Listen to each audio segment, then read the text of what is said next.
I know I'm gonna cry. Hey everyone, welcome back to my channel. If you're new here, I'm Jess. Welcome to part 2 of unboxing all these packages over here. Oh, let's do this one next. Amazon. Oh my gosh, it's so beautiful. Rosie Pritchard asked if she could send me her poetry collection, and I said sure, I would love to. I've read poetry in the past. I would love to check this out. So she sent me this. Look how beautiful this is. It's called Love's Relationships. That cover, oh my gosh, it's so beautiful.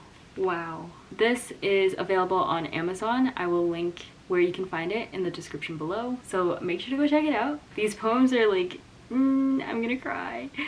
It's about love and relationships. Part 1 is called Lost Love. I'm gonna cry. That's so beautiful. I'm so excited to keep reading. To my dearest auntie and grandeur, who have left such beautiful impressions on my heart that will always have room for you. Oh, that's so beautiful. Also, can we just take a moment? Let's look at the first poem. It's called Photograph. You sit on the wall as a perfect reminder that you could never be here. Still, your beauty shines through every dark and rainy day as if you had never left. That is so beautiful. I cannot wait to keep reading this. Oh my goodness. I hope you enjoyed. If you did, give it a thumbs up, comment down below anything you want. And until the next video, I will see you then.